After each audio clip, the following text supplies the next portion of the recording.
Bakunzi ba Judgment Truth Victory, nongeye kubasuhuza kandi mbahaye ikaze. Uwiteka akomeze kubana namwe. Uyu mwanya turi muri soma Bibiliya, aho nababwiye ko mbagezaho ubutumwa bwiza binyuze muri Bibiliya. Rero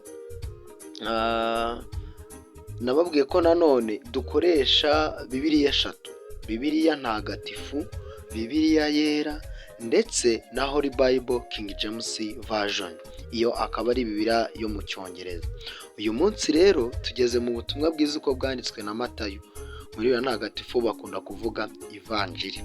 Mu butumwa bwiza rero uko bwanditswe na Matayo mu gice cya 2, hejuru tubona uburyo umwami Herodi hejuru ku mirongo ibanza yahamagaye abanyabwenge ngo abashe kumenya aho umwana yavukiye, nk'uko twabibonye yuko umwari yagombaga gusama inda akabyara umwana, uwo mwana akazayobora cyangwa akazakiza ubwoko bw'Abisiraheli, ubwoko bw'Uwiteka. Uyu munsi rero tugeze mu gice nyine cya 2 umurongo wa 8, ngo abohereza i Betelehemu. N'abo banyabwenge abohereza i Betelehemu ababwira ati: nimugende mubaririze iby'uwo mwana, maze nimumubona muzabimenyeshe kugira ngo nanjye njye kumuramya. Ese koko yashakaga kujya kumuramya cyangwa hari ibindi yashakaga? Rero muri make ahangaha urumva ko umwami Herodi yarahamagaye abanyabwenge, arangije arabohereza ngo bajye kureba neza bamenye aho yavukiye, hanyuma nawe azajye kumuramya.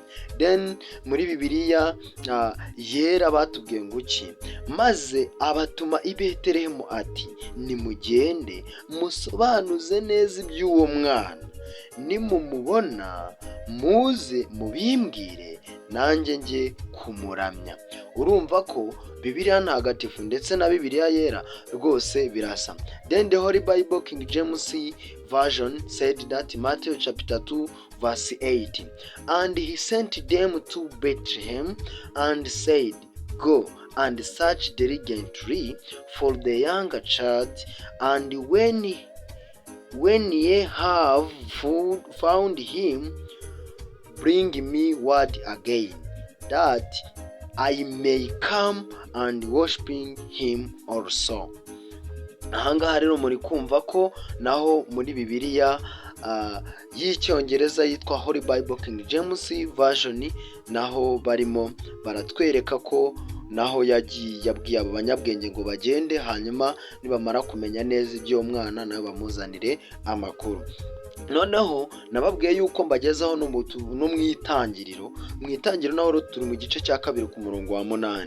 Hanyuma turi kubona naho mu itangiriro igihe Imana yari imaze kurema nta katsi karamera, hanyuma yakoze iki? Mu gice cya 2 ku murongo wa 8 mu intangiriro, ubwo Uhoraho Imana itera ubusitani burasirazuba muri Edeni, ahatuza umuntu yari imaze kubumbabumba. Imana yari imaze kurema umuntu, irangije ifata ubusitani bw'iburasirazuba, hanyuma ihita muri Edeni ihatuza uwo muntu yari imaze kugira gute? Kubumbabumba. Hanyuma muri Bibiliya yera batubwiye ngo iki? Uwiteka Imana ikeba ingobyi muri Edeni mu ruhande rw'iburasirazuba, iyishyiramo umuntu yaremye. Imana ikeba ingobyi muri Edeni mu ruhande rw'iburasirazuba, iyishyiramo umuntu yari imaze kugira gute? Yari yaremye cyangwa yari imaze kurema. Rero nakurarikira gukora subscribe, share, like ndetse na comment kugira ngo ibiganiro dutegura birusheho kukugeraho mu buryo bwiza. Then the Holy Bible King James in the Old Testament, the book Genesis chapter 2 verse 8, and the Lord God planted a garden eastward in Eden, and there he put the man whom he had formed.